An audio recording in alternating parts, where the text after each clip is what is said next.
Participation of rural women is lesser than जो आप देखते हो दुनिया में। हम भले ही महिला सशक्तिकरण, वुमेन एम्पावरमेंट इतना सुनते हैं, एक डिज़ाइनर बहुत इमोशनली सोचता है और हर डिज़ाइनर बिजनेसमैन नहीं हो सकता। जो घर घर के उद्योग है उसमें 50,000 रुपये अगर हर किसी को दो आप, वहाँ पे मैंने लगभग 300 महिलाओं को ट्रेन, उन लोगों ने सिखाया मुझे कि कैसे कैसे क्या काम होता है, क्या नहीं आता है आपको। रैम्प का हर कपड़ा नहीं डाल सकते आप मार्केट में।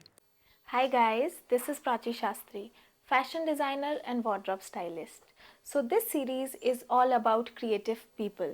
We are going to talk about their business, their lifestyle, their hardships, their zeal to achieve something, and many more. So without blabbering anymore, let's just quickly get into the video. It's an honor to have you on our show. Thanks for having me है।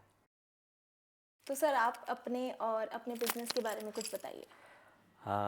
मेरा नाम नागमणि रॉय। मैंने 2009 में NIFT से graduate किया, NIFT Hyderabad से। उससे पहले बिहार में मेरा घर है और बहुत ही हम्बल बैकग्राउंड है मेरा। मतलब हम लोगों ने जब वहाँ सोच नहीं सकते थे कि आप फैशन एज प्रोफेशन सेलेक्ट करोगे, लेकिन एक था जैसे दिमाग में पहले से कि कुछ तो क्रिएटिव करना है, क्या करना है ये नहीं पता था। तो उसी खोज में दिल्ली आए। दिल्ली आके पता चला कि ऐसा कोई कोर्स होता है, so applied for it and I got through. फिर निफ्ट हैदराबाद गए। काफ़ी अच्छी, मतलब आज मैं जो कुछ भी हूँ, जहाँ कुछ भी है, उसमें निफ्ट का बहुत बड़ा योगदान है। तो वहाँ से निकलते मुझे ये बात बहुत क्लियर थी कि मुझे कुछ ना कुछ अपने रूरल इंडिया के लिए करना है। So I started a brand named Kajri, जो 2010 में स्टार्ट किया मैंने, ये सोचते हुए कि हम लोग 3 टियर 4 टियर सिटीज़ ही टारगेट करेंगे और वहाँ पे एक वुमेंस वेयर ब्रांड बनाएंगे। नाम भी जो कजरी है वो पूर्वांचल का एक लोक संगीत है, उससे रिलेटेड है basically.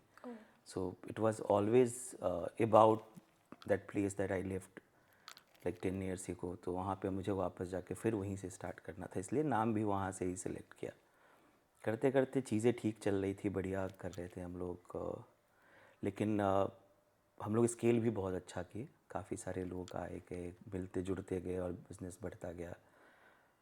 So there was somewhere around 38 stores we had. Like जब हम लोगों ने वो बिज़नेस क्लोज़ किया है ड्यूरिंग कोरोना, बंद करना पड़ा। काफ़ी अप्स एंड डाउन्स थे, बहुत चीज़ें सीखने मिली। तो उसके बाद मुझे लगा कि अगर जो सीखा है अभी तक लाइफ में, तो ड्यूरिंग कोरोना मुझे अपने गांव में लगभग काफ़ी टाइम के बाद 1 आध साल रहने का मौका मिला। तो ऑब्ज़र्व किया मैंने कि participation of rural women is lesser than जो आप देखते हो दुनिया में। हम भले ही महिला सशक्तिकरण, वुमेन एम्पावरमेंट इतना सुनते हैं, लेकिन उनका पार्टिसिपेशन है ही नहीं। वो घर में एक बार सुबह का खाना बनाते और कुछ करते नहीं। सो आई स्टार्टेड ट्रेनिंग देम। मैंने अपनी माँ से बात की कि मम्मी इन लोगों को इकट्ठा करो और बात करो कि अगर कुछ काम करना चाहते हैं। तो मैंने उनको क्राफ्ट सिखाना शुरू किया, बहुत बेसिक क्राफ्ट सिखाना शुरू किया। जैसे जैसे अभी बैम्बू कर रहे हैं हम लोग। बैम्बू इसलिए क्योंकि जिस टाइम मैं बिहार में था, जब मैं पढ़ता था वहाँ पे, मतलब निफ्ट के लिए आने से पहले, तो मेरे घर में भी, इवन बाकी भी जितने घर हैं, मवेशी हुआ करते थे, गाय भैंस लोगों के पास।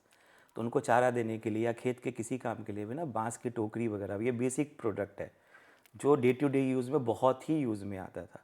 खासकर हमारे यहाँ एक कल्चरल सिग्निफिकेंस है बैम्बू का बहुत ज़्यादा। शादी हो, मतलब जन्म से लेके मरने तक आप बैम्बू यूज़ करते हो। मतलब बच्चा पैदा होता है तो खाट पे, और जाता है तो आपका जो अर्थी निकलती है, सब बैम्बू से बनता है। तो एक बहुत सिग्निफिकेंट रोल है हमारे लाइफ में उसका। तो मैंने सोचा ये इससे अच्छा प्रोडक्ट नहीं हो सकता है। और धीरे धीरे करके जैसे जैसे मवेशी ख़त्म होते जा रहे हैं, वो बस एक कहते हैं ना सीजनल प्रोडक्ट बन के रह गया है। जब हमारे छठ पूजा होती है तो उसमें लोग उसकी टोकरी वगैरह यूज़ करते हैं, या फिर शादियाँ होती है तो उसमें यूज़ करते हैं। बहुत रेयर यूजेस रह गए हैं उसके अब। तो उसको अगर वापस लेके आए, जो आज हम मतलब वर्ल्ड सिनारियो की भी बात करते हैं अगर, तो जिस तरीके से आपको इको फ्रेंडली प्रोडक्ट्स की बात, इससे ज़्यादा सस्टेनेबल बेस प्रोडक्ट कोई हो ही नहीं सकता है। ये काफ़ी सारे प्लास्टिक प्रोडक्ट्स को रिप्लेस करने की कैपेसिटी रखता है। तो ये सोच के मैंने स्टार्ट किया कि चलो ठीक है, अगर सीख गए ये लोग तो हम लोग काम करेंगे। ऑल दो इंडिया के बहुत सारे स्टेट्स में ये काम बहुत अच्छे से होता है पहले से, खासकर नॉर्थ ईस्टर्न रीजन में। तो हम लोगों ने वहाँ से ही एक ट्रेनर बुलाया और सिखाना शुरू किया इनको। कुछ 30 लोगों की ट्रेनिंग हम लोगों ने पहले कराई, जिसमें से 12-15 लोग जो हैं वो सही से काम सीख पाए, बाकी लोग नहीं कर पाए। हर किसी का क्राफ्ट मतलब हर किसी के लिए नहीं है, उसको आपके लिए एक स्पेशल एबिलिटी चाहिए होती है। उन्होंने करना शुरू किया। आज लगभग 3 साल हो गए हैं। अभी तक में मैंने अलग अलग क्राफ्ट करके अपने डिस्ट्रिक्ट में, जो बिहार में मेरा डिस्ट्रिक्ट है, वहाँ पे मैंने लगभग 300 महिलाओं को ट्रेन किया है अभी तक, अलग अलग क्राफ्ट में। सुजनी है, टेराकोटा है, ये और बनाना फाइबर्स पे कर रहे हैं हम लोग, और बैम्बू, प्रोमिनेंटली बैम्बू कर रहे हैं हम लोग, क्योंकि इसका सेलेबिलिटी बहुत अच्छी है, मतलब लोगों में डिमांड बहुत बढ़िया है। तो करते करते लगभग 300, जैसा मैंने बताया, लोगों को ट्रेन किया। अब ये प्रोडक्ट्स हम लोग मार्केट प्लेसेस पे बेचते हैं अलग अलग जगह पे। उसमें भी जब काम स्टार्ट किया पिछले साल, गवर्नमेंट की नज़र में आए हम लोग, बिहार गवर्नमेंट की नज़र में, तो उन्होंने कुछ 12-15 महिलाओं के लिए एक हमें एड भी दिया है 10 लाख रुपए का, जिससे एक मतलब उसमें मेरा कुछ नहीं है। हाँ। वो जो 12 महिलाएं हैं उनका एक ग्रुप बना के उनको एक, जैसे आप कमर्शियल जब तक कुछ नहीं करोगे ना, तब तक बाकी लोग नहीं जुड़ना चाहेंगे उसमें। वो बहुत इम्पॉर्टेंट है आपके पास कि आप लोगों को इन्वॉल्व करते रहो। उनको पहले मोटिवेट करने के लिए कमर्शियल सक्सेस ज़रूरी है, दिखना ज़रूरी है कि गांव की हर औरत जो घर में बैठ के काम कर रही है और ये जो 12-15 महिलाएं बाहर काम कर रही हैं, इनके लाइफस्टाइल में क्या फ़र्क आया है। तो पहले ये लोग के पास बहुत सारा लोन वगैरह था, तो जो अब कमा कमा के चुका रही हैं ये लोग यहाँ से। आगे भी ये लोग लोन लेने का सोच रहे हैं ताकि बिजनेस को स्केल अप कर सके। तो इतनी सोच भी होना। तो आपका इंडिया से बाहर भी जाता है? अभी स्टार्ट किया है करना, हम लोग नीदरलैंड कर रहे हैं। अच्छा। हाँ, नीदरलैंड भेज रहे हैं। और अभी नेक्स्ट टारगेट हमारा यूएसए है। यूएस मार्केट में कुछ कुछ चीज़ें, एक प्लेटफॉर्म बनाने की भी कोशिश कर रहे हैं हम लोग। बहुत जल्दी आएगा भी, मोस्ट प्रोबेबली अप्रैल लॉन्च करेंगे हम लोग ऑनलाइन प्लेटफॉर्म। और उसके हम लोग अलग अलग जगह पे एक मीट भी रखेंगे। एक्चुअली क्राफ्ट के साथ एक बहुत बड़ा इशू क्या है, हाँ मैं पहले बताऊँ मुझे इतना, मैं क्यों बनाना चाह रहा हूँ प्लेटफॉर्म। मैंने टेक्सटाइल मिनिस्ट्री के साथ इम्पैनल हुआ मैं, जबकि मेरे से बहुत जूनियर सीनियर्स पहले, क्योंकि मैं अपना कंपनी चला रहा था तो मुझे वो कभी ध्यान नहीं आया इस चीज़ का। तो हम लोगों ने 2014 में एक संस्था रजिस्टर की थी जिसको योग्यता फाउंडेशन के नाम से। अच्छा। तो हम लोग अपने खर्चे से स्ट्रीट पे जो लोग बच्चे बच्चे रहते हैं उन लोगों को कुछ ना कुछ हेल्प करते थे। मेन था हमारा कि ये जो भीख मांगने वाले बच्चे जो नशे में जा रहे हैं धीरे धीरे ना, इनको कैसे कुछ भी रास्ता दिखा के मतलब उस चीज़ से कम अलग करें। तो जितना हो पाता था करते थे। हम 4-5 दोस्त हैं जो सब लोगों ने मिलकर शुरू किया था। वाओ सर, ये सोचना ही बहुत बड़ी बात है पहली बात, और फिर सोच भी लेते हैं तो करना उससे ज़्यादा मुश्किल हो जाता है। हाँ, टाइम निकालना। हाँ वही। आपका इंटेंशन है भी अगर, तब भी आप नहीं कर पाते हो, मुश्किल ही है। ये बिल्कुल सही बात है, क्योंकि ये मेरे साथ बहुत सालों से चल रहा है। मैं मतलब मैं करना बहुत कुछ चाहती हूँ पर मैं हेल्प कर नहीं पा रही हूँ, तो अब शुरू किया है थोड़ा थोड़ा। हाँ, तो यहाँ रहा कि हमारे सारे दोस्तों ने मतलब किसी तरीके से वो एनजीओ, हम लोग कहते हैं हर साल का जो प्रोसेस होता है गवर्नमेंट का, वो पूरा करते थे। और कभी कुछ जाके वृद्धाश्रम में कुछ सेवा करके आ गए, कभी ब्लाइंड स्कूल चले गए, कहीं भी करके कुछ कर रहे थे, लेकिन पब्लिसाइज कभी नहीं किया इसको। लेकिन जब गांव भी कोरोना के टाइम गांव लौटे, वहाँ की हालत देखी, तो हमें लगा कि शायद ऊपर वाले ने ये इतने साल पहले स्टार्ट इसलिए कराया था जिसका यूज़ अब होना है। हम लोगों ने फिर उसको चैनलाइज करना शुरू किया। और धीरे धीरे करते करते किसी ने मुझे बताया कि आप इम्पैनल हो जाओ तो गवर्नमेंट सपोर्ट्स भी मिलेंगे, आपको पता रहेगा। उसमें भी मैं इम्पैनल हुआ गवर्नमेंट के साथ। एक बेसिक इंटरव्यू होता है और उसके बाद वो आपको इम्पैनल करते हैं। तो उसके कारण मुझे प्रोजेक्ट्स पता चलने लग गए कि गवर्नमेंट के और भी कौन कौन से प्रोजेक्ट होते हैं। So there I got one support from textile ministry, DCH जो है, वहाँ पे जो पटना में ऑफिस है उनका, वहाँ पे मैं बहुत बारी गया आया धीरे धीरे करते करते। तो नए एक हमारे असिस्टेंट डायरेक्टर वहाँ अपॉइंट हुए थे, तो उन्होंने मुझे हेल्प की इसमें कि आप एक ट्रेनिंग कंडक्ट कराओ जिसका कॉस्ट जो है वो गवर्नमेंट बेयर करेगी। अच्छा।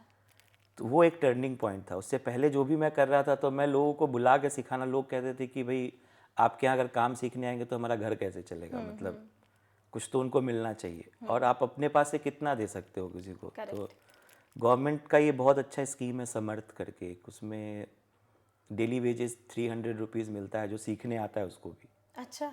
और ट्रेनर का खर्चा, वो सारी चीज़ें गवर्नमेंट बेयर करती है। तो वो काफ़ी सक्सेसफुल रहा, उसके कारण बहुत सारे लोग जुड़ने लग गए। और अभी हम लोग एक नेक्स्ट समर्थ और करने जा रहे हैं 15 अप्रैल से, बैम्बू का ही। तो कुछ और महिलाएं, 30 महिलाएं और जुटेंगी उसमें जो सीखेंगी। वाह।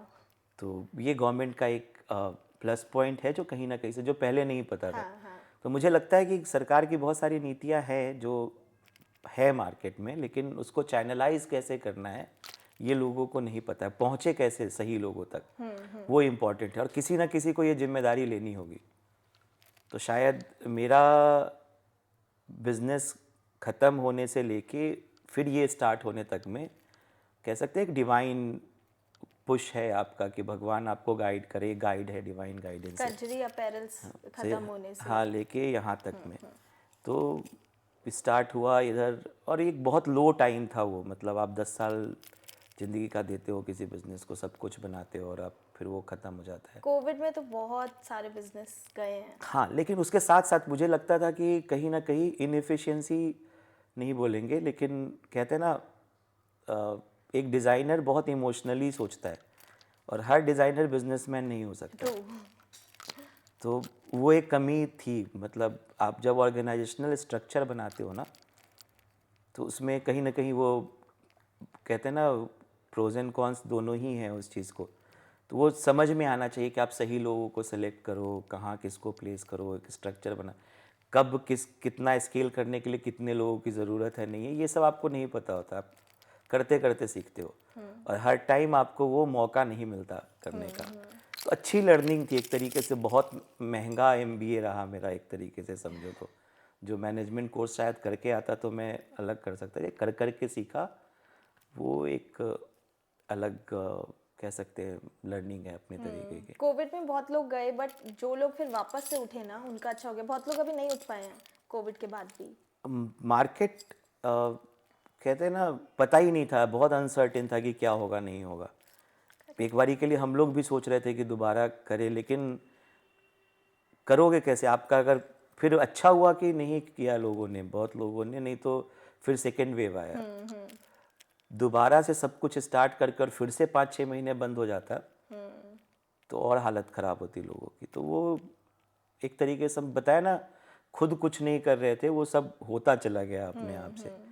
अभी ये है कि मैं सोशली रिफॉर्म के साथ साथ बिजनेस कैसे जनरेट कर सकते हैं।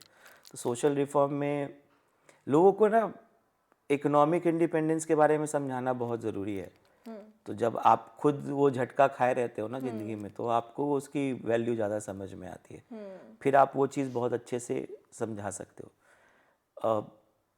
बिहार से स्टार्ट करने के पीछे भी एक बहुत बड़ा रीज़न है। एक तो ये है कि मेरा अपना नेटिव प्लेस है, ऊपर से क्या है, मुझे ये बात बहुत अच्छे से समझ में आती है, आप लोकल लैंग्वेज में किसी को कुछ समझाते हो ना, वो ज़्यादा समझता है। तो मुझे मानो क्राफ्ट और अच्छे अच्छे साउथ में है या नॉर्थ ईस्ट में, लेकिन मैं नॉर्थ ईस्ट के आदमी को एक्सप्लेन नहीं कर सकता जाके उसकी लैंग्वेज में, वो मेरा कहते हैं ना भावना नहीं समझेगा, एक तरीके से वो इमोशंस नहीं समझेगा। तो मेरे यहाँ पे जो लोग हैं उनको मैं वो बात कन्वे कर पा रहा हूँ एक तरीके से। तो बहुत हर्डल्स हैं, बिहार बहुत बैकवर्ड सोच वाला राज्य है। तो मतलब मेरा ये कहने का मतलब है कि हमारा जो GDP है पूरे कंट्री का ना, हम लोग बहुत बात करते हैं कि महिलाएं बराबर में चल रही हैं हमारी, उनको आप आरक्षण दे के कुछ भी करके, मतलब वो जो पॉलिटिकल जो भी एजेंडा है उसके अलावा मैं बात कर रहा हूँ। लेकिन आप सच में गांव जाओगे ना, तो आप दिखेगा आपको कि अगर इनका बराबर का पार्टिसिपेशन है, तो ये तो कुछ पार्टिसिपेट सच में नहीं कर रही हैं, मतलब महिलाओं वाला जो हिस्सा है वो ख़त्म है, मतलब वो कहीं कुछ करती ही नहीं, मतलब उनका कहते हैं ना एक्टिव पार्टिसिपेशन, तो मैं ज़ीरो नहीं बोलूँगा, अगर इसको काउंट करते हो जो खेत में जाके काम करती है महिलाएं ना, अगर उसको भी अगर आप काउंट करते हो अपने GDP में, तब भी शायद गांव के भी 30-35% महिलाएं होंगी जो जाती हैं काम करने। अच्छा। बाकी घर में बैठती हैं, सोती हैं, खाना सुबह बनाया, हमारे शहर जैसा रूटीन नहीं है आपका वहाँ की, ब्रेकफास्ट भी बनाना है, दोपहर का खाना भी बनाना है, फिर शाम का कुछ बनाना है, स्नैक्स बनाने हैं, फिर रात का डिनर नहीं है वहाँ। वहाँ एक टाइम खाना बनता है, अच्छा। वो खा के लोग चले जाते हैं अपने अपने खेतों वेतों में काम करने, फिर वो शाम को रात को लौटते तो रात का खाना खाते हैं। अच्छा। तो उनके पास पूरा दिन होता है और घर भी इतना बड़ा बड़ा नहीं है कि उनको साफ सफाई करते या मेंटेन करने में टाइम लगे। तो उनके पास कोई काम ही नहीं है, मतलब इधर उधर की बात करने के अलावा कोई काम नहीं। तो एक ऐसा फोर्स है जिसको अगर सच में गवर्नमेंट सही तरीके से चैनलाइज करके यूज़ कर ले तो बहुत बड़ा डिफरेंस आ सकता है। तो मेरे लिए वो एक कह रहा है अनएक्सप्लोर्ड, जैसे आप सैलरी दे दे के काम कराते हो लोगों से, तो वो आपको पेन पता है कि हर महीने काम हो ना हो इतने लोग आपने रखे हैं, उसको पे करना है आपको। तो सर जैसे आप बिहार में कर रहे हैं ऐसे आप और सिटीज़ में भी कर सकते हैं, क्योंकि ये जगह जगह की प्रॉब्लम है। हाँ है प्रॉब्लम ज़रूर, लेकिन फिर वही बताया ना, ट्रस्ट वाला इशू है। मेरे यहाँ के लोग अगर मेरे पे ट्रस्ट करते हैं क्योंकि मैं उस गांव का हूँ, अच्छा। वो मेरे कारण शायद नहीं करते हो तो मेरे दादाजी की रिस्पेक्ट के कारण करते होंगे। तो वो एक कहते हैं ना वो कहीं ना कहीं कोई कनेक्ट है उनका अपने। वो कनेक्ट कोई और आदमी अगर अपने एरिया में करना चाहता है तो आई कैन गाइड। मैं उसको ये बता सकता हूँ कि मैंने कैसे किया है स्टेप बाय स्टेप। वो वहाँ पे स्टार्ट करना चाहे तो मैं पूरी हेल्प करूँगा। मैं चाहूँगा कि लोग करें इस चीज़ को। हम लोग अभी एक मॉडल बना भी रहे हैं जिसको हम लोग रेप्लिकेट करने का सिखाएंगे, मतलब अच्छा। वर्कशॉप करके 15-20 दिन का, और जहाँ पे लोग हमारे यहाँ आके रह सकते हैं। अच्छा। उनका खाना पीना रहना सब कुछ करेंगे हम लोग, और वो प्रैक्टिकली देखो आप कि हम कैसे इसको वर्कआउट कर रहे हैं और वो सीख के जाओ आप अपने यहाँ पे रेप्लिकेट करो उस चीज़ को। और इसका एक बिजनेस चैनल बना सकते हैं, मतलब प्रॉपर। इसीलिए मैंने बोला कि एक कॉमन प्लेटफॉर्म की ज़रूरत है। वो भी मैं लॉन्च करूँगा जिसमें इंडिया भर के जितने भी क्राफ्ट में काम करने वाले लोग हैं। होता क्या है, सरकार अपनी बात बोल देती है कि हमने ये चीज़ें बोली, इससे आपको बेनिफिट होगा, लेकिन मेरी क्या तकलीफ़ है वो कोई पूछने नहीं आया मेरे से। तो जो आर्टिज़न है जो काम कर रहा है उसकी जो बेसिक दिक्कतें हैं वो कोई नहीं जानता है। जैसे मैं बहुत बेसिक सी, अभी मोदी जी की एक योजना आई है आपका विश्वकर्मा योजना, 3 लाख रुपए वो उसमें लोन दे रहे हैं लोगों को। अब मैं सही बात बताऊं तो 90% जो आर्टिजन होता है ना, उसको ये तमीज़ ही नहीं है कि फॉर्म कैसे भरेगा उसका। उसको पता भी नहीं होगा कि ये योजना आई भी है। तो वो बेनिफिट लेगा कैसे उसका? सही बात। मानो ले लेता है, उसको 1 लाख रुपए पहले मिलेंगे किस्त के, जो 18 महीने में वापस करने हैं 5% लोन के साथ, इंटरेस्ट के साथ। अब उसका सोचो जिसकी इनकम 5-6 हज़ार रुपये महीने की है, उसने लोन लिया और जिस दिन से लिया उसके अगले महीने से उसको 5-6 हज़ार रुपये शायद किस्त होगा उसका लगभग, जो उसको चुकाना है। तो करेगा कैसे काम वो, फिर मैनेज कैसे करेगा? सही बात है। तो गवर्नमेंट इम्प्लीमेंट कर तो देती है चीज़ें, दे देती है, सुनने में बड़ा अच्छा लगता है, और इसीलिए फेल भी होते हैं गवर्नमेंट के प्रोजेक्ट्स। तो थोड़ा क्या है, रूट लेवल पे आके बात करें, जिनको आप सहायता पहुंचाना चाह रहे हो तो सही मायने में सहायता पहुंचाओ। शायद 6-8 महीने लोन देने के बाद आप उनसे मत लो वापस कुछ भी, ताकि ये जो पैसा लगा वो बढ़ेगा, उससे कुछ उसके पास इनकम आना शुरू होगा, तब वो रिटर्न करेगा आपका। तो आप अगले महीने से भेजने लग जाओगे बैंक वालों को उसके घर पे, फिर वो मजबूरी में किसी तरीके से 1-2 महीने देगा, उसके बाद नहीं देगा, प्रेशर में आ जाएगा। हाँ, फिर काम ही नहीं एनपीए कर पाएगा। होगा। फिर उसमें से कुछ लोग बर्दाश्त नहीं कर पाते हैं, तो आप अलग अलग तरीके की चीज़ें सुनते हो, किसी ने ये कर लिया, किसी ने वो कर लिया। तो इन सब योजनाओं को कभी भी लागू करने से पहले मुझे लगता है कि बातचीत करने की ज़रूरत है, और उसका एक कॉमन प्लेटफॉर्म नहीं है हमारे पास।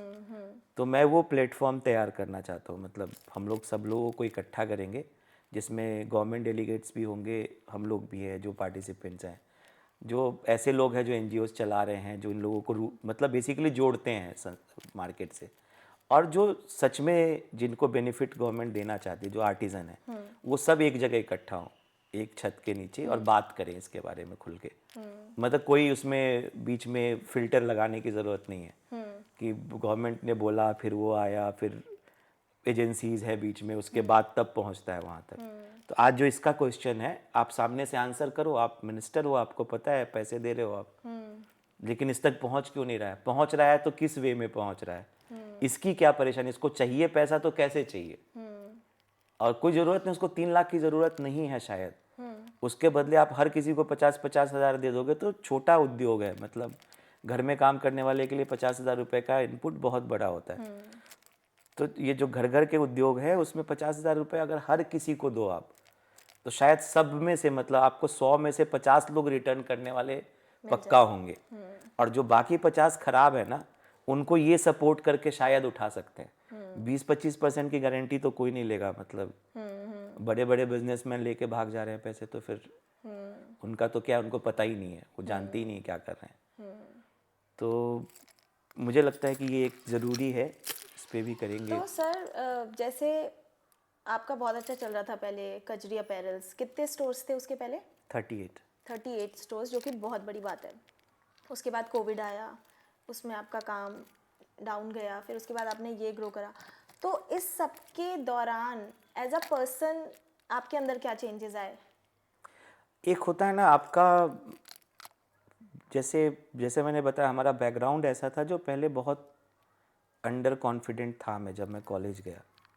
एक टाइम ऐसा था जब मैं, कोई आदमी आके अगर मेरे से पूछ ले कि आपका नाम क्या है, जब मैं दिल्ली पहले पहले आया था, तो मुझे मुझे पूरे बॉडी में रैशेज हो जाते थे। ओह, तो मैं गया डॉक्टर के पास कि मुझे मतलब ऐसा होता है, तो मुझे लगा कि ये कोई बीमारी है। तो यहीं हडसन लेन में एक डॉक्टर हुआ करते थे, नाम याद नहीं मुझे, तो उन्होंने, बहुत बुजुर्ग से, लगभग अराउंड 70s में होंगे वो, उन्होंने कहा कि बेटा कुछ नहीं है, ये कॉन्फिडेंस की कमी है। तो जिस दिन कॉन्फिडेंस आ जाएगा ना, ये बीमारी अपने आप ख़त्म हो जाएगी। अच्छा। तो होता ये है कि तुम्हारे शरीर में जो ब्लड है उसका एक टेम्परेचर होता है, और तुम्हारा बॉडी उस टेम्परेचर को मैच करता रहता है, इसीलिए तुम्हारा शरीर नॉर्मली काम करता है। तो गर्मी लगती है तो स्वेटिंग होती है, सर्दी लगती है तो कांपना शुरू करते हैं, ये सब उसी को मैनेज करने के लिए किया जाता है।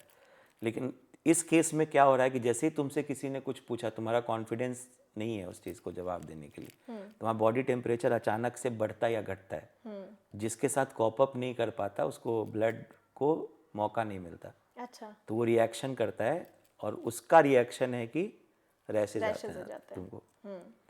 तो बजाय कि दवाई देने के, उन्होंने एक मतलब मंत्र दिया, मूल मंत्र, कि भाई कॉन्फिडेंस बढ़ाओ अपना। वो कॉन्फिडेंस बढ़ा, कॉलेज गए, चीज़ें देखी, समझी, सीखी, 4 साल मिला खुद को ग्रूम करने का, काम स्टार्ट किया, धीरे धीरे करते करते चलने लग गया, और कॉन्फिडेंस बढ़ा, और चीज़ें बढ़ने लग गई। फिर चीज़ें ख़राब हुई, और मतलब Covid was a escape basically, कहीं किसी तरीके से। लेकिन मुझे ये समझ में आती थी बात कि जितना बड़ा एम्पायर है उतनी अच्छी टीम नहीं है मेरी। मतलब आप अकेले हर कुछ नहीं कर नहीं सकते कर हो। सकते। आप अगर प्रोडक्शन में लगे हो तो प्रोडक्शन अच्छा हो रहा है तो सेल्स खराब हो जा रहा है, अगर आप सेल्स में लगे हुए हो तो पीछे प्रोडक्शन खराब हो रहा है। और कहते हैं ना कि एज पर्सन आप यहीं से बदलना शुरू होते हो, कि आपके जो सेटबैक्स होते हैं ना, उससे अच्छा टीचर कोई नहीं होता आपका। तो पर्सनल फ्रंट में, मतलब दुनिया में कोई भी इंसान अगर आपके साथ जुड़ा हुआ है, कोई भी, हर किसी का कोई ना कोई लस्ट है, बेफालतू का कोई नहीं जुड़ता आपके साथ, ये बात समझ में आई मुझे। और आप जैसे होते हो, आप दुनिया के बारे में वैसे सोचने लगते हो, ऐसा लोग कहते भी हैं। तो इनिशियली जब आप जुड़ते हो किसी से ना, आप यही सोच के जुड़ते हो जैसे आप हो वैसे ही वो भी है। लोग आ तो जाते हैं, आपके घर में घुस जाने के बाद आपकी सारी चीज़ें समझ लेते हैं, फिर आपकी कमजोरियों का फ़ायदा उठाना शुरू बहुत कर। डेंजरस चीज़ है, और ये क्योंकि मेरे साथ हो चुका है, और ये बहुत ही ना ये मेंटली बहुत परेशान कर देता है, इमोशनली मेंटली तोड़ देता है अंदर से। हाँ, और मतलब ये फ्रेंड्स लोग करते हैं ऐसा ज़्यादातर, कि घुस जाएंगे। आप फ्रेंड से भी ज़्यादा आप मतलब पर्सनली, जिंद कभी भी बिजनेस में ना लोगों को पर्सनल कनेक्ट में रखो ही मत। True. मुझे एक बात समझ में आई, मतलब होने ये लग गया था कि मेरे स्टाफ जो हैं वो मेरे साथ रहने लग गए थे घर में। कुछ लोग थे ऐसे जो, मैं अकेले रहता था, घर था मेरा, तो उनके पास कोई दिक्कत हुई तो वो आ गए। रहते रहते उन लोगों ने मतलब रिलेशन अच्छे हुए। तो सब चीज़ देख रहे हैं, आपका रोना हंसना, ऑफिस के अलावा जो इश्यूज़ हैं वो भी देख रहे हैं। से दे नो बेसिकली कि कहाँ पे आप किधर टूटते हो, आपका वीक पॉइंट क्या है, स्ट्रॉन्ग पॉइंट क्या है। और जब उनके बेनिफिट्स बंद होते हैं, तो कंपनी बंद हुई, चीज़ें खराब हुई, तब वो अपने हिसाब से आपके ऊपर प्रेशर बनाना शुरू करते हैं। एक बहुत अच्छा दोस्त, मतलब इस पूरे दौरान जो बिजनेस की हानि तो हानि है, लेकिन एक लड़का था पंकज बोरा, हनी बुलाते थे उसको हम लोग। उस बंदे ने मेरे घर में आत्महत्या कर ली, ओह, और ये कोविड के दौरान की बात है। तो उसको क्या रीज़न था उसके पीछे? नहीं पता मुझे, मतलब उसको मैं सही बताऊँ तो एकदम छोटे बच्चे जैसा 7-8 साल से पाल रहे थे हम लोग। मतलब एक्टिंग करना चाहता था, गया भी मुंबई बेचारा, वहाँ अच्छा स्ट्रगल कर रहा था, जो हेल्प बन पाती थी सब लोग करते थे। मतलब वो हमेशा बोलता था कि भैया मेरे ज़िंदगी में अच्छा कब आएगा। तो मैं उसको बोलता था कि भगवान से मनाओ कि पहले मेरा अच्छा हो जाए, तब तुम्हारा अच्छा होगा, क्योंकि तुमसे पहले से स्ट्रगल कर रहा हूँ मैं। तो हंसता था बहुत बेचारा। फिर इसी दौरान में कोरोना आया और उसको वापस आना पड़ा, वहाँ सब कुछ पूरी इंडस्ट्री बंद थी। तो जाएगा भी पिच करने तो किसके पास जाएगा वो। हाँ। वापस आ गया, और उसके घर का कुछ माहौल बहुत अजीबोगरीब था, जैसे पापा शायद दारू वारू पीते हैं बहुत। और उसके 2 साल पहले, मतलब मेरे जान पहचान में आने के 3-4 साल के बाद, उसकी मम्मी की डेथ हुई। एक गैस फट गया उसमें, और माँ के अलावा वो किसी की बात सुनता ही नहीं था। मतलब माँ भी नहीं रही, तो पीने लग गया था, बहुत बहुत पीता था। उसका सपोर्ट सिस्टम ही चला गया था। हाँ, तो वो बहुत पीता था, बहुत ज़्यादा। फिर दिवाली के टाइम की बात है, दिवाली के टाइम मिले हम उससे, तो उसको बोला कि चल लो घर, मेरे घर चल लो, अपने घर नहीं जाओगे तो नहीं भैया आप चाबी दे दो घर का, मैं यहीं रहूँगा, मतलब मैं अकेले रह लूँगा, कोई दिक्कत नहीं है।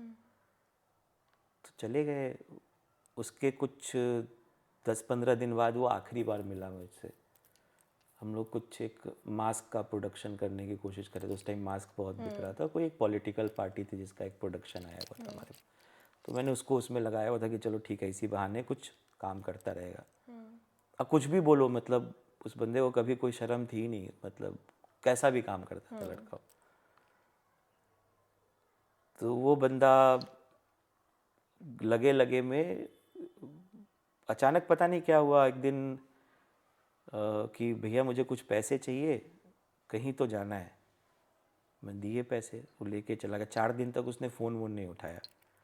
और उसी दौरान मेरी दादी की डेथ हुई, अच्छा। तो मुझे सडनली जाना पड़ा फ्लैट। वहाँ घर अपने, मत गाँव। अच्छा। तब मैं दिल्ली में था उस टाइम पे प्रोडक्शन कराने। तो उस बंदे ने फिर चाबी मैंने वहीं पड़ोसी को दे दिया कि ठीक है वो आएगा तो आप अपना दे दीजिएगा। मिला, आया, फ़ोन किया। आखिरी दिन उसने ये पूछा कि गैस का जो कनेक्शन है आपका, उसका पेमेंट किधर करते हो, मतलब मंगवा दो, खाना वाना बनाना रहता है, दिक्कत होती है। और उसके बाद से मेरी कोई बातचीत नहीं हुई। 31st की नाइट को, दिसंबर, पुलिस आई, ढूंढ रहे हैं। मैंने पुलिस को कॉल किया कि इससे बातचीत मेरी नहीं हो पा रही है, आप ढूंढो उसको। पुलिस आई, मेरे घर के चारों तरफ घूम के चली गई। अगर वो शायद अंदर कूद के तोड़ते ओड़ते दरवाज़ा तो बच जाता। हाँ। 1 जनवरी को उसकी लाश मिली घर से। तो वो साल इतना गंदा स्टार्ट हुआ मेरा, 2021। तो वो मुझे लगता नहीं, इन सब लॉसेस में वो एक इकलौता लड़का था जिसका दिल साफ था। मतलब उसने कुछ नहीं लिया मेरे से कभी भी। कहते ना वो कभी, मतलब मेरा खराब नहीं सोचा उसने कभी भी। लेकिन कहते अच्छे लोगों की ज़रूरत ऊपर भी है, तो बुला लिया भगवान ने उसको। तो ये मेरे कहने का मतलब है, ये टाइम जो आया इसमें हर तरीके से, पर्सनल रिलेशन से लेके प्रोफेशनल रिलेशंस में बहुत सारी चीज़ें, बहुत कुछ खोया है इंसान ने। और आप हर किसी को अपना प्रॉब्लम नहीं समझा सकते हो। कभी कभी आता है ना, एक मोमेंट आता है जिस टाइम पे आप हार जाते हो खुद से, ये एक्सेप्ट कर लेते हो कि अब पॉसिबल नहीं है, मतलब नहीं हो पाएगा। तो वो टाइम था मेरा, मतलब 18 से स्टार्ट हुआ, कोरोना से ठीक थोड़ा पहले ये प्रोसेसेस स्टार्ट हो गए थे। और वो बहुत ज़्यादा प्रोमिनेंट हो गया, मेरा एक्सीडेंट हुआ। मैं बस बोलने वाली थी कि आपको उस टाइम एक्सीडेंट भी हो गया था। हाँ, तो पर्सनली भी मेरे लाइफ में बहुत इश्यूज चल रहे थे, और मेरा एक्सीडेंट हुआ, और वो 6-8 महीने में बेड बेड पे पे। था। तो हर चीज़ ख़राब हुआ, मैं वेट गेन बहुत कर गया उसके कारण, एंटीबायोटिक्स खा खा के। उसके बाद फिर मतलब आप एक बार एक्सीडेंट होके ऑपरेशन हुआ, ऑपरेशन में रॉड लगा हुआ था हाथ में, तो आप मूव ज़्यादा नहीं कर सकते हो। उसके बाद उसके कारण बॉडी में और भी जगह जो चोट लगी ना वो इग्नोर हुआ फिर। तो वो भी इश्यूज हैं जो अब धीरे धीरे सरफेस हो रहे हैं। लेकिन साथ के साथ कहते हैं ना, कोरोना ने एक पूरा टाइम दिया आपको, वो 6-8 महीने लोगों के लिए भले अभिशाप रहा हो। मेरे लिए, मुझे भी हुआ कोरोना, मतलब एक टाइम ऐसा था कि शायद नहीं बचता मैं, बहुत गंदी हालत थी। 3 दिन तक होश में नहीं था मैं, फिर भी बच गया। तो मुझे वो भी एक लगा कि पॉजिटिव वाइब है कहीं से, मतलब ऊपर वाला चाहता है कुछ करना है, बचा हुआ है जो करके जाओ। तब से मैंने खुद को फिर रीवायर करना शुरू किया कि नहीं, ऐसे बैठ के तो चलेगा नहीं काम। तो कहते हैं ना, जो आपसे भी खराब हालत में है, आप उनकी सहायता करना शुरू करो तो आपको थोड़ा कॉन्फिडेंस वहीं से आना शुरू होता है। तो फिर मैंने आसपास लोगों को परेशान होते देखना शुरू किया कि कौन से, मेरे से ज़्यादा परेशान कौन है। तो मुझे बहुत लोग दिखे, तो मैंने एक फ्री कंसल्टेंसी क्लासेस शुरू की। अच्छा। जैसे जिसमें सब्जी वाला है, तो सब्जी वाले की अपनी परेशानियां हैं, वो अपनी परेशानी नहीं देख पा रहा है, लेकिन क्योंकि मैं बाहर से उसकी बात सुनूंगा तो मेरे लिए वो छोटी परेशानी है। तो मैंने उसको बताया कि तुम ऐसे ऐसे मैनेज करो, तो उसकी चीज़ें ठीक होने लग गई। ऐसे करके, लेकिन कहते हैं ना, छोटे शहर में इन लोगों को लोग बहुत ज़्यादा नहीं मानते हैं वैसा। कुछ लोग आए, उनकी हेल्प की, उनकी लाइफ बदली। फिर हम लोगों ने छोटे छोटे एंटरप्राइज बनाने शुरू किए, जैसे ये ट्रेनिंग करके क्राफ्ट का कर रहे हैं कुछ। कहते हैं बड़ा बिजनेस नहीं करना, छोटा छोटा बिजनेस, किसी और को, मतलब खुद नहीं करो, लोगों को कराओ आप। तो उसका जब अगर अच्छा चलने लग जाएगा तो आपको कॉन्फिडेंस आएगा कि आप सही ट्रैक पे, आप सच में समझते हो और उसे, भी कर सकते हैं, और भी कर सकते हैं। तो एक तो तरीका ये होता है कि आप फ्लॉप हो गए बिजनेस में तो आपको नहीं आता कुछ भी, और एक वो जो धक्का था ना, उससे जो आपका जो पर्सनालिटी चेंज की आप बात कर रहे थे, तो उससे जो आपका कॉन्फिडेंस फिर से वही पहुंच गया था जहां मुझे रैशेज होते थे, तो उससे भी नीचे चला गया था। तो उसको रीगेन करना बहुत टफ होता है, बहुत मुश्किल काम है। तो उसके लिए क्या, कि आपको छोटे छोटे सक्सेसेस काउंट करने पड़ते हैं। फिर आप क्या सर, करते ये हैं। जो आपने बोला ना, तो ये मुझे लगता है कहीं ना कहीं सबकी लाइफ में आता है सेटबैक, और वो एक एज होती है क्योंकि, तो अगर आपने, मतलब ये हमने शुरू से ऐसा सुना है कि 30 से पहले अगर आप कुछ बन गए तो बन गए, अदरवाइज नहीं। फिर बहुत, मतलब 1% लोग होते हैं जो बनेंगे। तो ये बहुत लोगों के साथ ऐसा मैंने देखा है कि वो बहुत ज़्यादा अंडर कॉन्फिडेंट हो जाते हैं और नहीं उठा पाते अपने आप को। जैसे एज का तो मुझे नहीं पता, लेकिन अमिताभ बच्चन को देख लो, 1992 के आसपास उन्होंने बहुत, पता नहीं किस बात का इतना रिस्क लिया, तब 90-100 करोड़ रुपए का नुकसान था। जब बैंक करप्ट हो गए हाँ, थे वो। बैंकरप्ट हो गए थे। 100 करोड़ रुपए उस जमाने में आज का कितना होता होगा, मतलब मुझे नहीं आइडिया उस हिसाब से। वो आदमी तब 51 साल का रहा होगा, लगभग 45-50 ईयर्स के आसपास का। आज 7,000 करोड़ की संपत्ति है लगभग, सबका मिला के, पूरे घर के लोगों का। तो कोई कभी कुछ भी कर सकता है, मुझे तो ये लगता है। और ये बस आपके विल पावर के ऊपर है कि आप कैसे ले। पता है क्या होता है, आदमी बताया ना कि अपने लोगों से ज़्यादा परेशान है। जब घर में आपको लोग समझना बंद कर देते हैं ना, जिनसे आपको सबसे ज़्यादा एक्सपेक्टेड होता है कि ये सपोर्ट करेंगे, वो नहीं कर रहे होते, तब प्रॉब्लम होनी शुरू होती है। ट्रू। लेकिन है, मतलब मेरे साथ अच्छा ये रहा कि मेरे घर में वो सपोर्ट सिस्टम बहुत स्ट्रांग है। मतलब हर किसी ने बहुत बूस्ट किया हमेशा से कि नहीं, दोबारा हो जाएंगी चीज़ें, ठीक हो जाएंगी, होता। और मतलब मैंने बहुत अच्छे अच्छे लोगों को के साथ रिश्ते ख़राब होते देखे, और जिनके साथ खूब उठना बैठना था, बहुत बढ़िया होना था। तो कहते हैं ना, जब आपका टाइम ख़राब होता है तो रियल फेसेस समझ में आते हैं आपको कि क्या है। तो आया, वो भी टाइम आया इंसान का कि देखे लोगों को। तो मुझे लगता है ये आना चाहिए, अगर आपको बहुत ऊपर उठना है ना, मतलब अभी से मुझे ये मालूम है कि ये मेरे लाइफ की नेक्स्ट पारी है, इसमें मेरे पास सेकंड चांस नहीं होगा। कि अब एज वो हो गई है कि अब हम एक्सपेरिमेंट नहीं कर सकते हो। तो इसमें ये लर्निंग काम आएगी, मतलब आपको वो गलतियां रिपीट नहीं करनी है और कुछ कर लो, नई गलती करोगे चलेगा, पुरानी गलती दोबारा से रिपीट करने का चांस नहीं है। एक तो लिख लो उसको पहले, मुझे लगता है कि वो लिखो पहले आप कि क्या क्या गलत कर रहे थे, क्या क्या सीखे इतने दिन में, क्या फील किया आपने, और उसको एक वॉल पे फ्रेम करके लगा लो, रोज पढ़ो उसको कि आज ऑफिस जा रहे हो अगर या काम पे जा रहे हो तो ये सारी चीज़ें तो नहीं करनी है। भले कुछ और नया करो, इंसान को करते रहना चाहिए, करेगा तभी पता चलेगा कि क्या कर रहा है नहीं कर रहा है।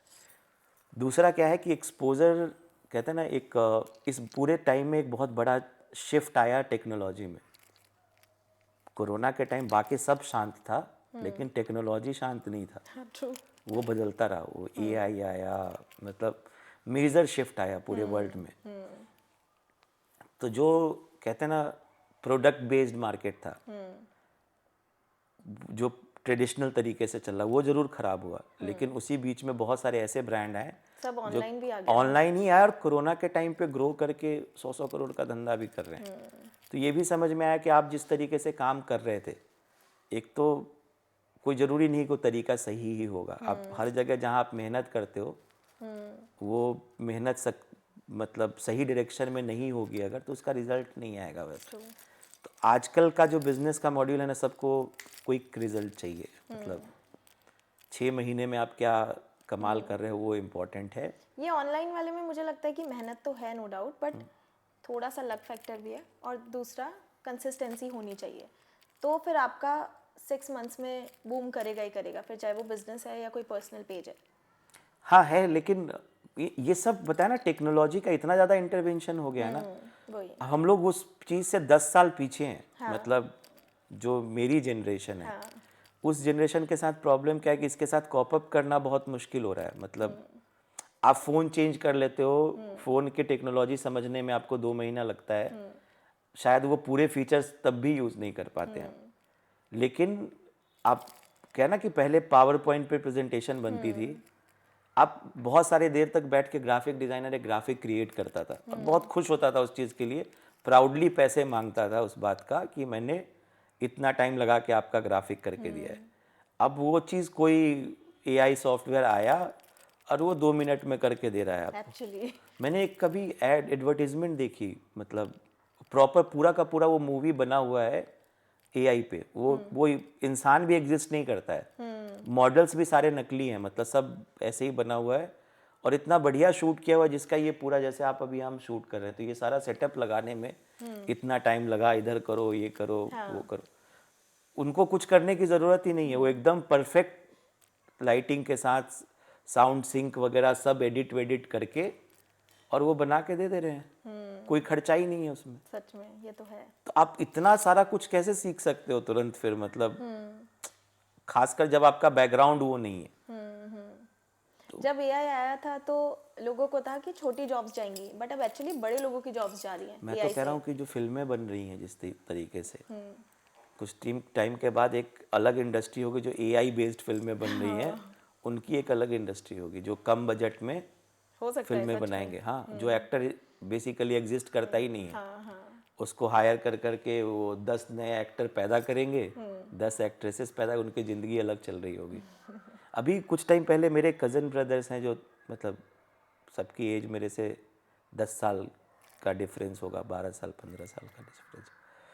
वो सारे बच्चे इन सब चीज़ों में, वो एक गेम खेल रहे थे। एक दिन मैंने पूछा कर क्या रहे हो, मतलब पूरे दिन क्या करते रहते हो, लगे कोरोना के टाइम की बात है। तो उन्होंने बताया कि एक वर्चुअल वर्ल्ड है अलग दुनिया में, उसमें जैसे आप हो, आप उस गेम के अंदर एज ह्यूमन एग्जिस्ट करते हो सच में, और आप किसी के साथ डेट पे जा सकते हो जो दूसरी दुनिया में सच में एग्जिस्ट करता है लेकिन गेम के अंदर है, और उसको रियल टाइम में बात कर रहा है, वो उसके साथ डेट फिक्स कर रहा है, फिर वो लोग लंच भी करने जा रहे हो। मतलब आप हो नहीं वहाँ लेकिन हो, और वो सच में हो रहा है। मतलब एक तीसरी दुनिया है जिसमें आप एग्जिस्ट करते हो, और वहाँ इमोशनल ब्रेकअप भी हो रहा है, उधर मारपीट भी कर रहे हैं, पुलिस भी आ रही है उसमें। मतलब गजब दुनिया थी वो, सोच के लगा कि कहीं और ही चल रहा है सब कुछ।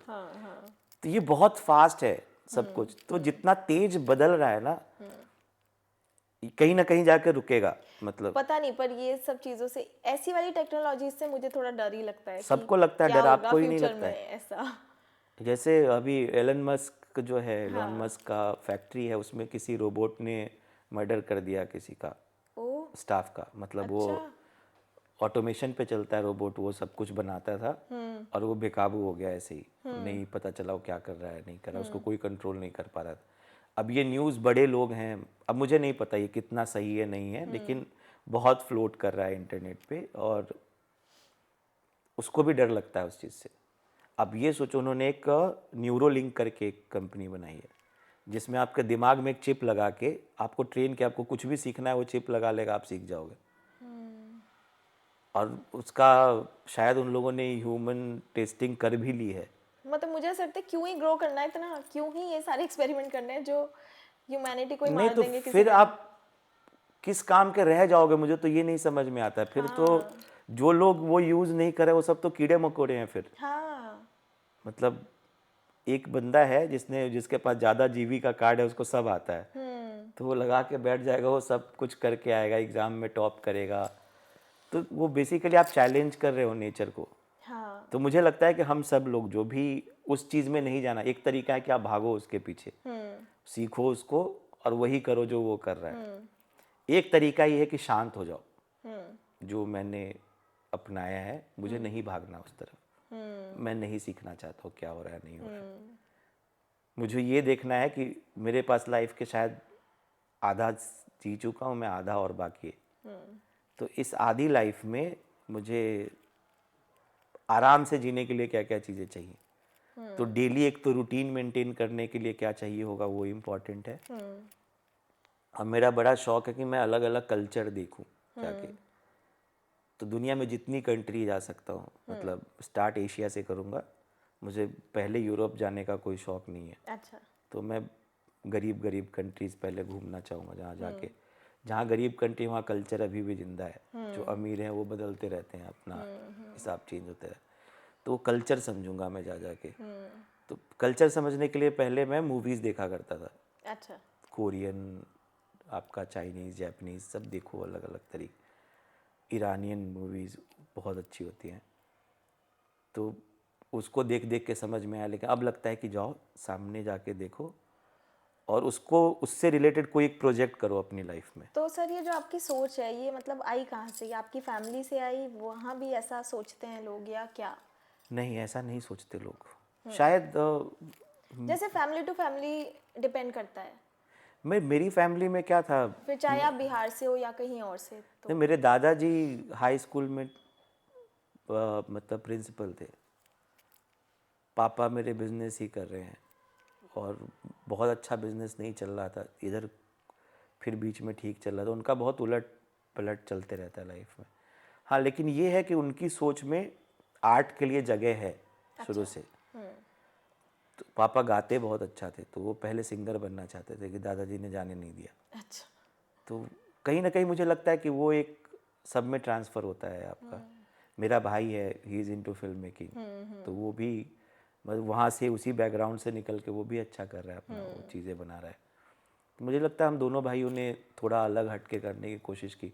जिस टाइम में खासकर हम लोग जब आए थे ये फैशन पढ़ने के लिए, बिहार से निकल के पढ़ने आना टफ था, मतलब हमें दो ही स्ट्रीम ऑप्शन दिए जाते थे कि आप इंजीनियर बनो या डॉक्टर बनो, तीसरा कोई ऑप्शन नहीं है आपके पास। उस टाइम पे ये मतलब आउट ऑफ द वर्ल्ड एक अलग सा सिलेक्ट करना, तो मनाना भी बहुत मुश्किल था सबको, लेकिन हुआ, माने। पापा ने हमेशा सपोर्ट किया इसको, वो कभी ये नहीं बोलते कि इसके बारे में उन्होंने नहीं सुना है या किसी ने नहीं सुना है तो कोई फ़र्क नहीं पड़ता, मतलब अच्छा है कि नहीं सुना है, जहाँ अपॉर्चुनिटी ज़्यादा है फिर उसमें। तो वो मुझे लगता है शायद काउंट करता है, जो आप ये कह रहे हो ना कि बैकग्राउंड कैसे सपोर्ट करता है। तो पापा है मेरे जो उस मामले में सपोर्ट करते हैं हमेशा से। तो सर जैसे जो हमारे बडिंग डिज़ाइनर्स हैं जो अब कॉलेज ढूंढ रहे हैं या जो चाहते हैं डिज़ाइनर बनना, तो उनके लिए कोई प्रैक्टिकल एडवाइस? देखो, मुझे लगता है फॉर्मल ट्रेनिंग की ज़रूरत है सबको। लोग कहते हैं ना, आजकल काफ़ी सारे लोग ऐसे भी हैं, मतलब आपको बुटीक वाली बहुत सारी आंटियां मिल जाएंगी जो बहुत अच्छा बिजनेस कर रही हैं, मतलब कमा रही हैं इसका मतलब ये नहीं है कि वो डिज़ाइन अच्छा कर रही हैं, वो डिज़ाइनर नहीं हो सकती है।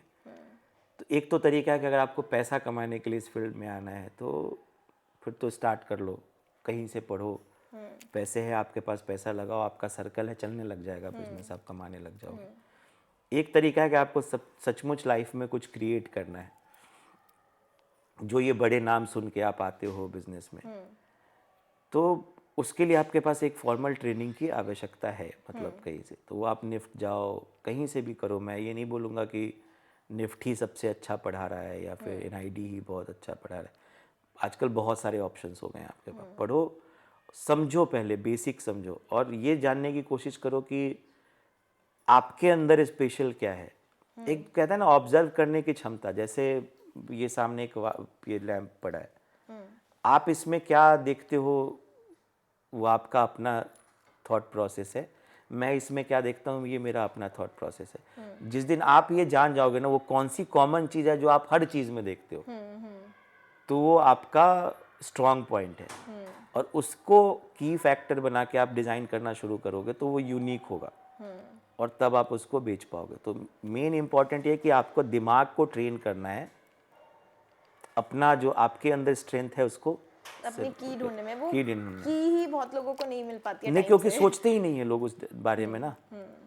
जैसे मुझे नहीं पता ये कहाँ से मेरी आदत है, मतलब मुझे गाड़ियों के नंबर पढ़ने का शौक है। मतलब अब मैं अगर जा रहा हूँ रोड पे, जब आप ड्राइव नहीं कर रहे हो, आप कार में बैठे हो अगर ड्राइवर के साथ, तो मैं राह चलते जितनी गाड़ियाँ होती हैं सबका नंबर पढ़ता हूँ। अच्छा। तो मुझे उसका ये करते करते मुझे एक दिन ध्यान आया कि जितनी गाड़ियों में खिड़कियाँ होती, खिड़कियों से कोई ना कोई दिखता होता है जो पीछे बैठा है, तो उनकी पिक्चर्स क्लिक करें अगर हम और इसके टी शर्ट्स बनाए, मतलब उस बंदे को नहीं पता है कि उसका टी शर्ट कहीं पे भी बिक रहा है, मतलब एज फेस, तो बहुत सारे इमोशंस कैप्चर कर सकते हो आप और उसको एज मतलब एलिमेंट यूज़ कर सकते हो। पपीज भी निकले होते हैं। हाँ कुछ भी, हाँ जो भी आपको वो कहते हैं ना, थ्रू ये लाइव थ्रू अ विंडो करके ऐसा कुछ एक कॉन्सेप्ट पूरा टी शर्ट्स का बना सकते हैं। तो पूरे दिन घूम के आप खाली कार के अंदर से इंटरेस्टिंग पिक्चर्स निकालो। तो कभी और सोचा बस इसे करने का, करा मतलब? मुझे मतलब मैंने क्लिक बहुत कुछ करके रखा हुआ है, अच्छा। लेकिन एज प्रोजेक्ट मैंने अभी उस पर काम नहीं, करूँगा शायद कभी, कुछ तो करेंगे, कर सकते। आप डायरेक्ट किसी का फेस यूज़ नहीं कर सकते, तो उसको थोड़ा कुछ चेंज करके उसमें आर्टिस्टिकली पेंटिंग जैसा कुछ उसका मतलब फिल्टर लगा के उसके ऊपर फिर यूज़ कर लो। करूँगा मैं कभी ना कभी कुछ। मुझे ऐसा इसको एज कैनवस भी बना के बेच सकते हैं, प्रिंट्स बेच सकते हो आप, उसका किया जा सकता है, बहुत कुछ है करने के लिए। बहुत अच्छा आइडिया है।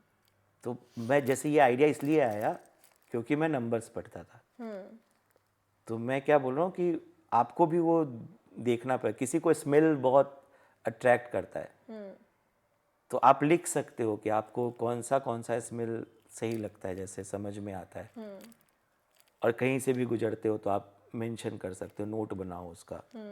तो ये आदत डालो अगर करने की, तो उससे आ सकते हैं चेंजेस। अब मुझे ये ग्लास से ज़्यादा मेटल समझ में आता है, मुझे ग्लास नहीं समझ में आता। तो मुझे कहीं पे भी अगर मुझे सेलेक्ट करना हो प्रीफरेबली, तो मैं मेटल के प्रोडक्ट सेलेक्ट करूँगा बजाय कि ग्लास प्रोडक्ट के। अच्छा।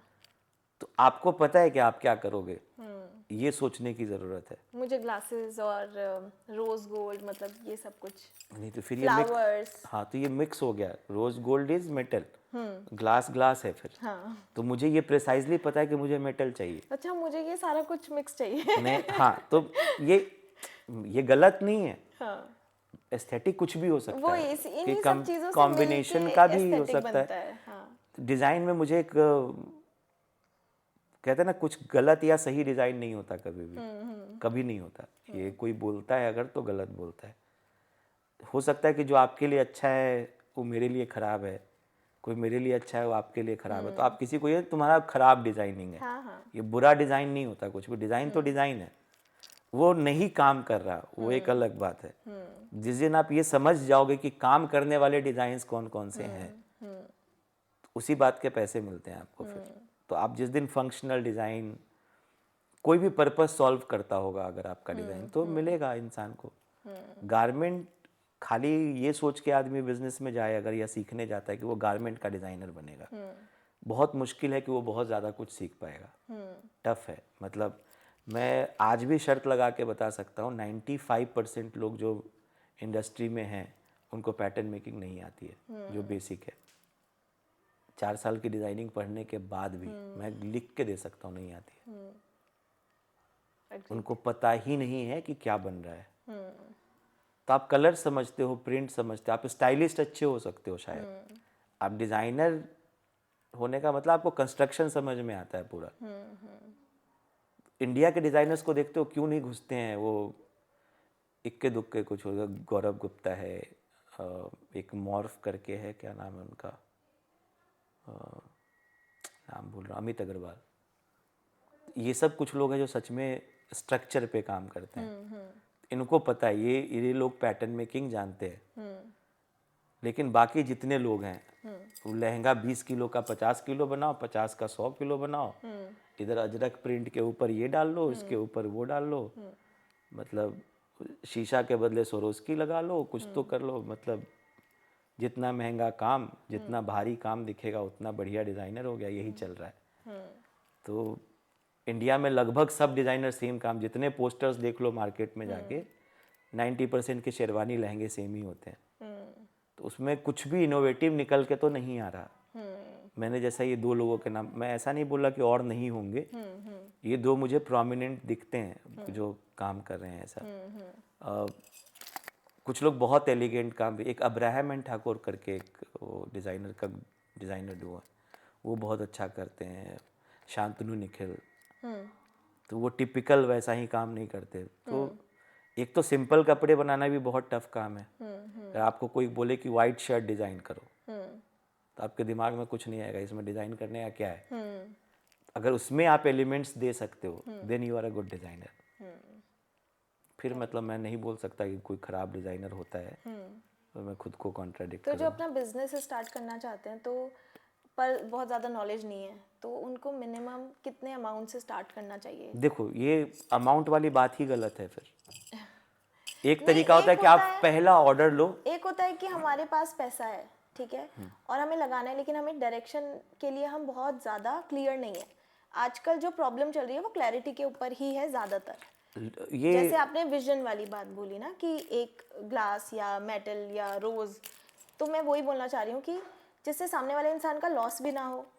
ये तो खैर उसकी कैपेसिटी पे डिपेंड करता है कि वो कितना बेयर कर सकता है, बट फिर भी एक कि मिनिमम इतना अमाउंट लगाओ और अपना बिजनेस में बेसिक ये चीज़ें करके देखो, फिर आप चला पा रहे हो या नहीं चला पा रहे हो ये आपके ऊपर डिपेंड करता है। अपनी कैपेसिटी है सबसे पहले। जैसा आपने बताया, हर किसी की अपनी अपनी किसी के पास पैसे है ही नहीं और वो सच में अच्छा डिज़ाइनर है। हाँ। सबसे पहले तो टेलर ढूंढो, ठीक है, बढ़िया रिसोर्स जिसको बोलते हैं। 2 चीज़ें कर सकते हो, पैसा नहीं है तो रिसोर्स पे काम करो, पैसा है तो रिसोर्स खरीद सकते हो आप, ठीक है ना, उसको हायर कर लो। तो क्या है, जो टेलर है आपके पास आसपास, एम्ब्रॉयडरी करने वाला, इन सब का पहले पता कर लो। सबके नंबर आपके पास होने चाहिए, जिनको आप एक बार बोलो तो काम कर सकता है। अब आपके ऊपर है कि आप कितना अच्छा एक्सप्लेन कर सकते हो। तो कुछ तो डेवलप करना पड़ेगा। अगर पैसा नहीं है तो आपके पास वो एक्स फैक्टर होना चाहिए। जैसे आप इलस्ट्रेशन इतना रियलिस्टिक करते हो कि किसी को समझा सकते हो कि आपके ऊपर ये कपड़ा ऐसा लगेगा। Then if you can convince someone कि आपको ये कपड़ा चाहिए, ये ऑनसम मैंने डिज़ाइन किया है और ये इतने का बनेगा, तो आपको कुछ करना ही नहीं है, पैसा चाहिए ही नहीं। उससे एडवांस लो, सामान लो, उनसे बनवाओ, इनको डिलीवर करो, पैसा लो, उनको दो, बाकी पैसा रख लो। तो धीरे धीरे करके उससे पैसे बनाए। जब इतना हो गया कि बुटीक सेटअप कर सकते हो, सेटअप कर लो। स्टार्ट तो 0 रुपीज़ से भी शुरू कर सकते हैं, बहुत मुश्किल। जब हम लोगों ने कजरी शुरू किया था तो हमारे पास 2 सेकेंड हैंड मशीन थी। अच्छा। और ब्लॉक प्रिंट हम दूसरे के यहाँ पे कराते थे। अच्छा। और मेरे यहाँ मास्टर नहीं था, मास्टर पार्ट टाइम में आता था और वो 300 रुपये 400 रुपये घंटा के हिसाब से पैटर्न काट के जाता था। और एक बंदी हुआ करती थी, वो किसी एक्सपोर्ट हाउस में से रिटायर हो गई थी। अच्छा। तो वो आती थी बटन वटन लगाने के लिए। तो उन लोगों ने सिखाया मुझे कि कैसे कैसे क्या काम होता है, क्या नहीं आता है आपको। निफ्ट से पढ़ के आने के बाद मुझे उन लोगों से सीखना पड़ा।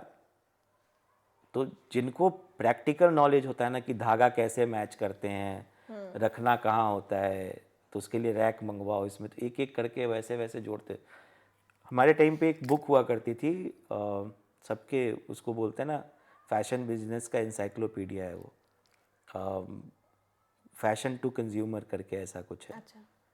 तो वो बुक का एक एक चैप्टर जिया है मैंने बिजनेस करने के टाइम पे। तो उसको, वो बुक हर किसी के पास, मेरे पास आज भी है। आप जब भी उसको पढ़ोगे तो आपको कुछ ना कुछ समझ ही आएगा, मतलब बेसिक्स हैं जिसके बेस पे ही दुनिया चलती है, उसके इधर उधर नहीं कर सकते हो आप।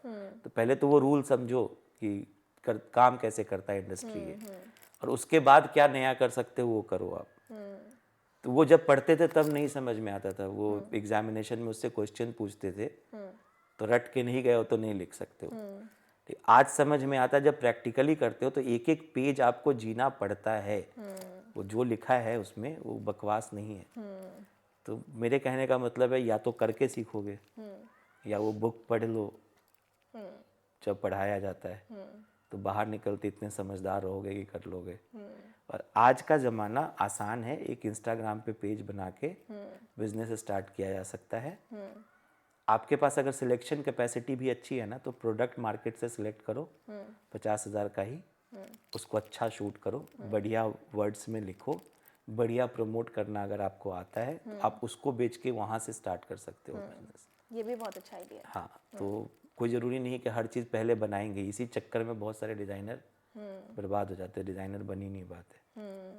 तो मुझे शुरुआत से बहुत अवंत गार्ड डिज़ाइनर बनने का था, मतलब मुझे जॉन गैलियानो बनना था, नहीं बन पाया। तो कोई ज़रूरी नहीं है कि आप जैसा सोचते हो, जैसी आपकी एस्पिरेशन है वो आपको मिल ही जाएगी, कोई ज़रूरी नहीं। तो मेरे कहने का मतलब है, स्टार्ट जहाँ से, जो कैपेसिटी है उससे मैं ये नहीं बोलता सपने देखना बंद करो, करो, स्टार्ट कर दो, लेकिन तो जो कैपेसिटी है उससे स्टार्ट करो, बढ़ाओ अपना बिजनेस। और जब आपके पास इतना हो जाए कि अब इससे आगे का सोचा जा सकता है, कर लो फिर। तो सर अभी जैसे हमारी ऑडियंस देख रही है हमें, तो आपके साथ कोई लोग जुड़ना चाहें अगर, जैसे आप इतना अच्छा काम कर रहे हैं, तो कैसे आप उनके साथ काम करना चाहेंगे या कैसे कनेक्ट कर पाए वो जैसे आपसे? मैं ना, एक तरीके से मैं कैसे बताऊं, ऑनलाइन किसी को भी कंसल्टेंसी चाहिए अगर, एक तो मैं वो प्रोवाइड कर सकता हूँ। जिनके पास कुछ नहीं है उनके साथ भी कर लेंगे, कोई दिक्कत नहीं है। जिनके पास है कुछ और उनको प्लानिंग प्रोसेस में कुछ हेल्प चाहिए, तो वो भी मैं करा दूंगा। ऑन साइट आके भी कर सकते हैं, ऑनलाइन भी कर सकते हैं, वो एक प्रोसेस हो सकता है। दूसरा, अगर ये जो मैं अभी सोशल एंटरप्राइज का काम कर, इसमें कोई भी काम करना चाहता है तो उसके मेरे कोई चार्जेस नहीं है, उसके मैं नहीं चार्ज करूँगा कुछ। आप अपना एरिया देखो, आपको करना है काम, मैं बताऊंगा कैसे करना है। उसमें जहाँ तक हो सकेगा मैं अपनी तरफ से हेल्प करूँगा, ताकि लोग बढ़े, वो वाला तबका बढ़ेगा अगर ना, उनका पार्टिसिपेशन बढ़ेगा, देश बढ़ेगा फिर। और जहाँ तक हमारे कमाने की बात रही, तो उनका जो प्रोडक्ट है, उनका मेहनताना देने के बाद अगर आपके अंदर वो टैलेंट है मार्केटिंग का, तो आप उसको जितने का बेचना है बेचो।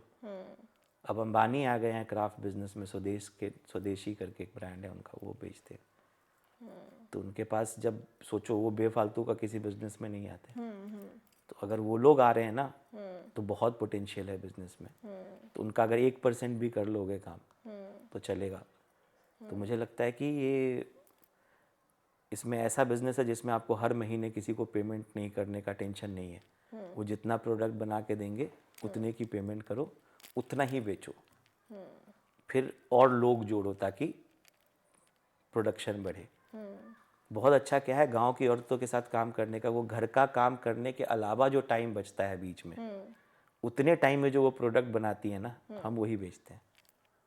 ओके। तो आप भी नहीं बंधे हुए हो, आपकी भी कोई कमिटमेंट नहीं है कि मैं तुम्हें महीने का 10,000 देने जा रहा हूँ। अगर वो 3,000 का काम करेंगे तो 3,000 मिलेगा, 5,000 का करेंगे तो 5,000 मिलेगा। आप भी फ्री हो, वो भी फ्री है, आपको भी प्रोडक्ट बन के मिल रहा है, आपकी इन्वेस्टमेंट नहीं है उसमें। तो आपका क्या है कि आप उनको डिज़ाइंस ला के दो, आप डिज़ाइनर हो तो एज डिज़ाइनर आपको पता है क्या बिक रहा है मार्केट, वो सर्वे आपको करना पड़ेगा। वो उनसे बनवाओ, बेचो। जितना तेज आपका रिपीटेशन रहेगा, जितना बढ़िया आपकी इम्प्लीमेंटेशन वहाँ गांव में लोगों को सिखाने में रहेगी, लोगों को जोड़ने में रहेगी, उतना अच्छा बिजनेस बना पाओगे आप। तो वो करो, उसमें मैं हेल्प कर सकता हूँ। मतलब मैं ये कर सकता हूँ कि जो प्रोडक्ट आप बनाओगे उसको बेचना कैसे है वो भी बता सकते हैं। हो सकता है मैं अगर अच्छा बनाओगे तो मैं ही खरीद लूँगा उसको, फिर मैं आगे बेचूंगा जहाँ बेचना है। मतलब मैं क्लाइंट ढूंढूंगा उसके लिए। तो ये मेरा ऐसा नहीं कि मैं फ्री बोलने का मतलब ये नहीं, मेरा कोई फ़ायदा नहीं है उसमें। है वो फ़ायदा ये है कि मुझे अगर अच्छे प्रोडक्ट बन के मिले, उसकी टेंशन आप ले रहे हो, बना के आप दे रहे हो और मैं बेच पा रहा हूँ, हाँ हाँ। तो मेरे लिए अच्छा है। तो मैं तो चाहूँगा ऐसे लोग जुड़ें अपने साथ। Okay sir, thank you so much. आज का सेशन बहुत ही इंफॉर्मेटिव रहा। तो मुझे भी काफ़ी टाइम बाद ये सारी चीज़ें शेयर करके बहुत अच्छा लगा। मतलब बहुत सारी बातें थी जो शायद काफ़ी टाइम से मैंने किसी से को नहीं बताई, कुछ वाओ चीज़ें भी मैंने शेयर किया।